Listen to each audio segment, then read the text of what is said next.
안녕하세요. 오늘은 한자다 511쪽 옷 의자와 관계되는 옷 의자 모양들이 들어있는 글자들을 살펴보도록 하겠습니다.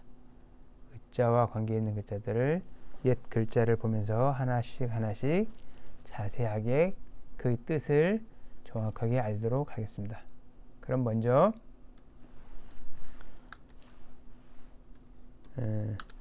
옷 의자를 보면 옷은 이와 같이 옷 모양을 그대로 그린 글자가 옷 의자가 되겠습니다. 옷 의자. 그래서 옷의 긴 소매 부분과 밑에 옷자락 모양이 잘 나타나 있는 글자로 옷을 뜻합니다. 이 글자는 옷 의자는 다른 글자, 특히 변으로 갈 때는 이와 같이 쓰입니다. 그래서 옷 의자가 변으로 가는 거하고 보일 시자는 이와 같이 변으로 쓸 때 이와 같이 변하는데 보일 시자의 변과 오드자의 변을 혼돈하기 쉬우므로 조심해야 합니다. 그러면 옷 의자를 만나는 글자를 보겠습니다. 옷의 의지하의 사람들이 옷에 의지하다. 겉표자를 보면 위에가 원래는 털무자가 붙었고 이와 같이 털무자가 있고 오드자가 있는 형태인데 이 모양이 합해지면서 겉표자가 됩니다. 옷에 가죽의 털이 밖으로 나오게 입는 데서 겉표라고 합니다. 겉표. 옛 글자 모양에 보면 오드자가 이와 같이 있고 이 안에 털모자가 있는 모양을 볼 수 있었는데 지금은 털을 밖으로 그려서 이와 같이 써서 겉표라고 합니다. 겉표.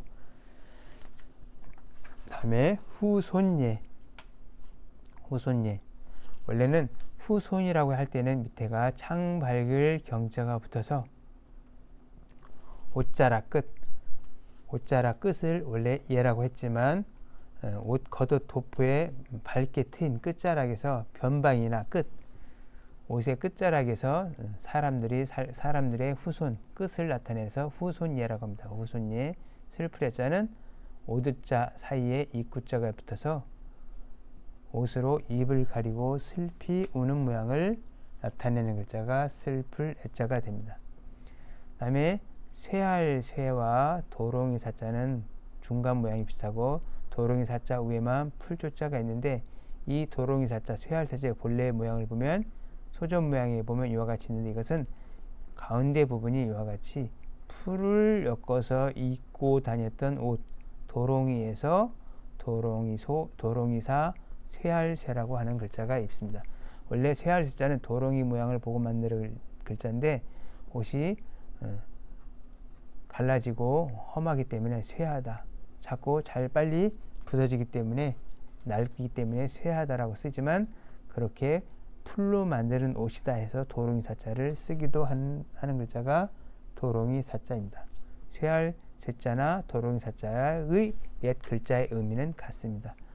곤룡포 곤자 가운데가 공자가 있어서 공적인 옷에 입는 옷 곤룡포곤 속마음충자는 가운데 중자가 있어서 속마음충 주머니 낭자는 지금은 우아래를 살펴보면 오드자 모양이 보이지만 옛 글자의 모양을 보면 이와 같이 자루에 우아래를 묶어놓은 모양이 주머니 낭자가 됩니다. 후대에 금문도 마찬가지로 자루를 묶어놓은 모양처럼 보였는데 소전에 오면서 위에 부분, 아래 부분까지 이와 같이 지금과 전혀 다른 모양을 하고 있었지만 나중에 지금은 무언가 자루 안에 많이 넣고 어떤 많은 물건들이 있는 모양을 나타내서 주머니 낭자를 만들게 됩니다. 본래는 자루 안에 주머니를 만드는 많은 물건을 집어넣은 주머니를 나타냈지만 지금은 오드자 형태가 우아래가 있음을 알 수 있습니다. 더러울 설, 속옷설자는 오드자를 제외하면 이와 같이 심을 예자가 붙어서 뭔가를 심는다, 뭔가 농사 짓고 옷을 입고 뭔가를 하기 때문에 옷이 더러워졌다 라는 뜻 때문에 더럽다, 속옷설을 나타내는 글자가 쓰입니다. 그래서 사사롭게 사사로운 일을 할 때 입는 옷을 설이라고 합니다. 설. 다음에 이를상.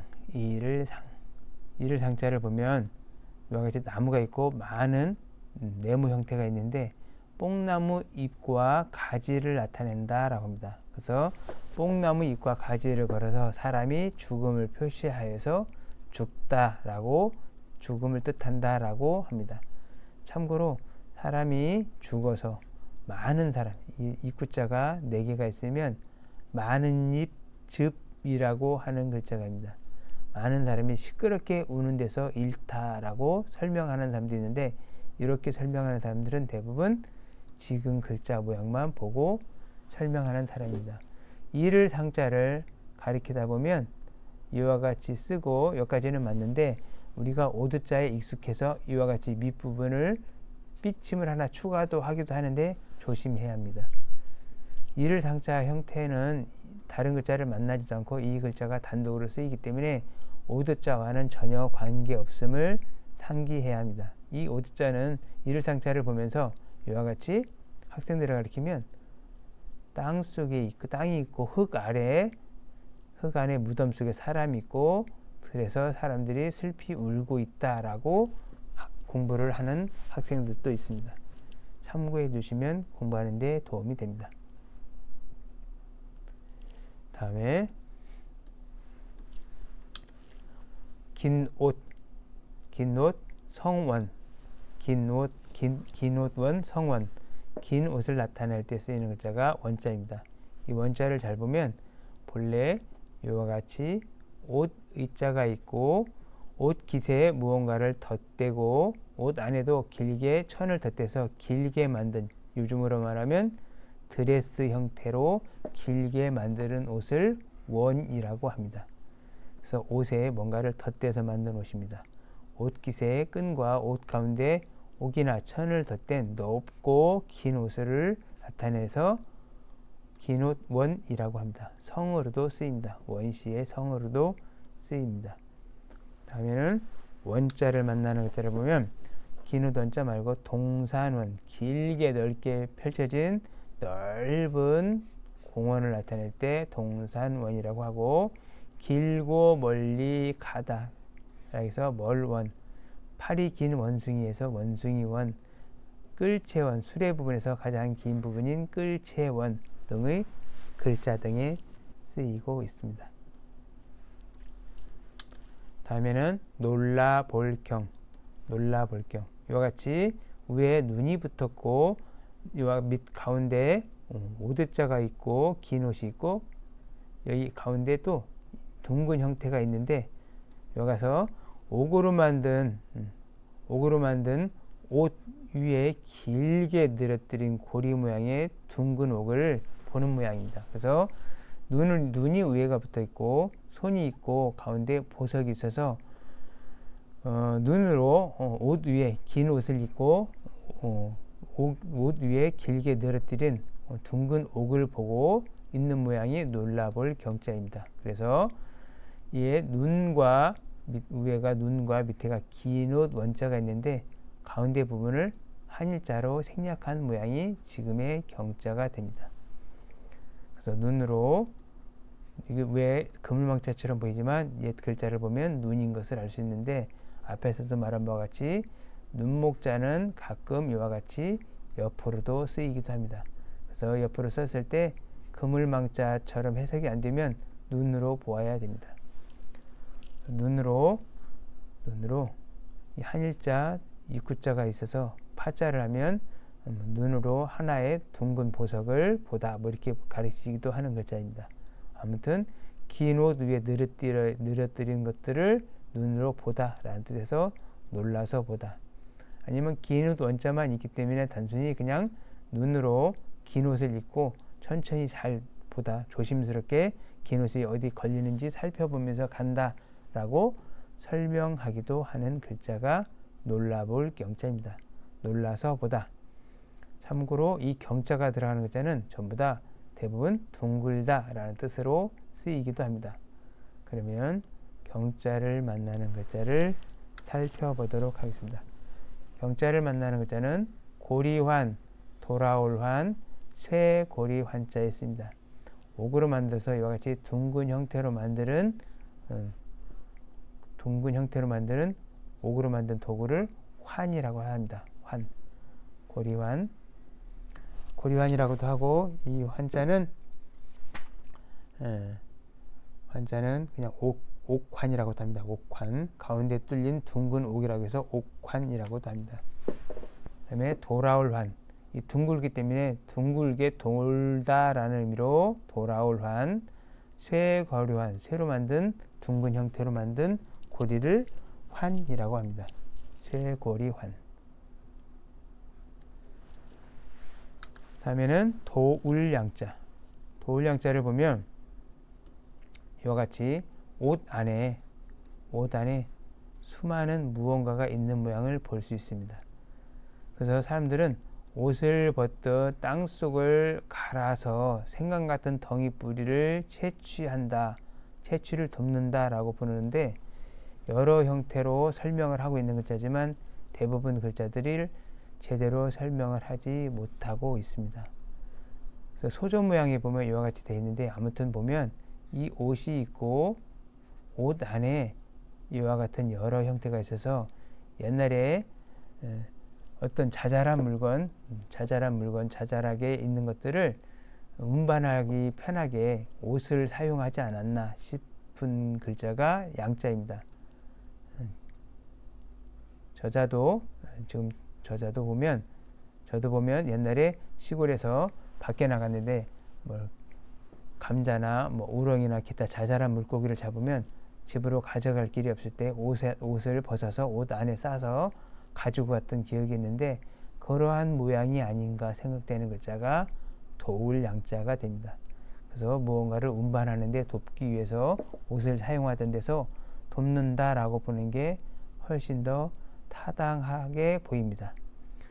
지금 모양을 보면서 설명할 때는 옷을 벗고 동요를 부르며, 이 구자가 두 개 붙으면 시끄러울 현자가 됩니다. 큰 소리입니다. 부르며 밭을 갈아서 밭일을 돕는다라고 하는데, 이렇게 설명하는 글자는 지금의 형태를 보고 설명하는 글자입니다.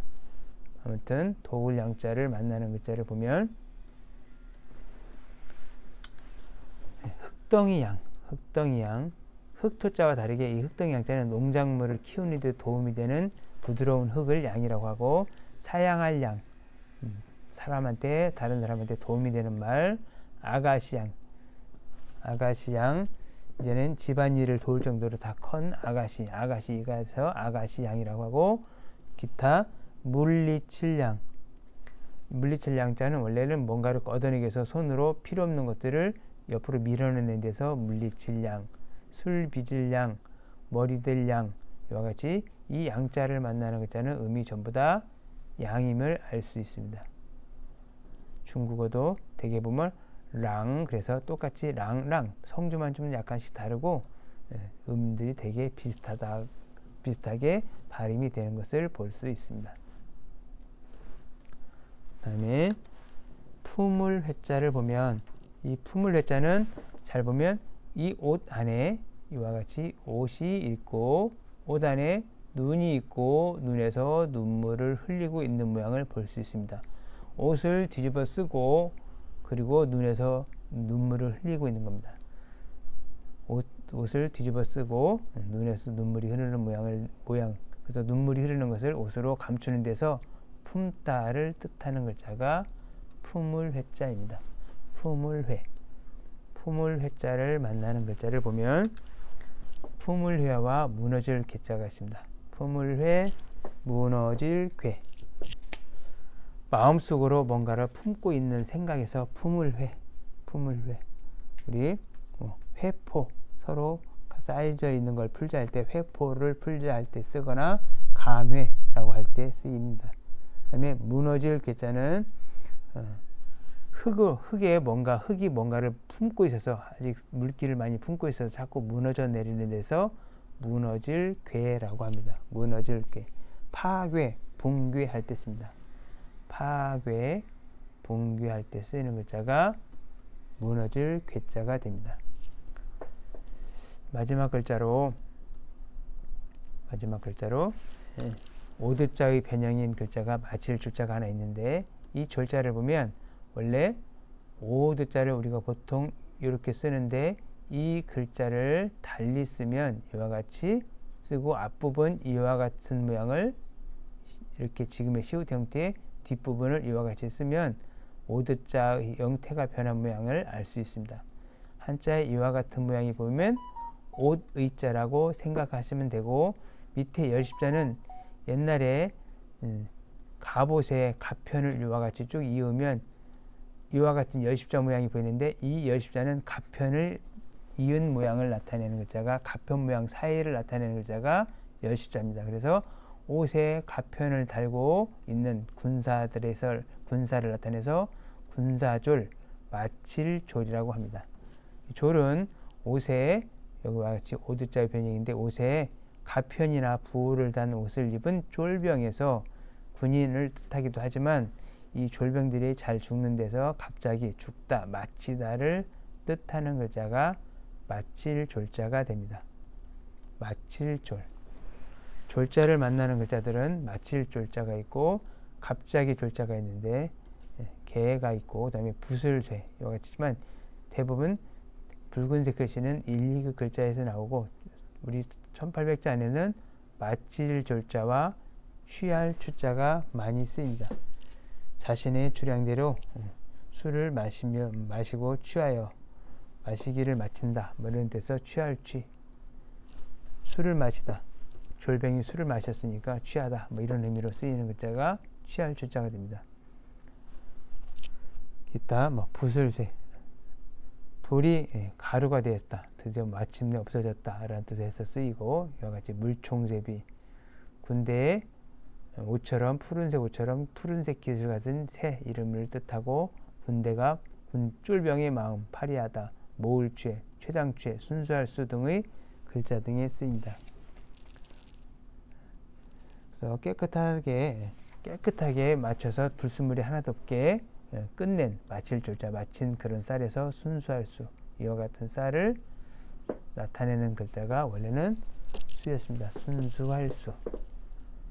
오늘은 여기까지 살펴보고 다음에 뵙도록 하겠습니다. 감사합니다.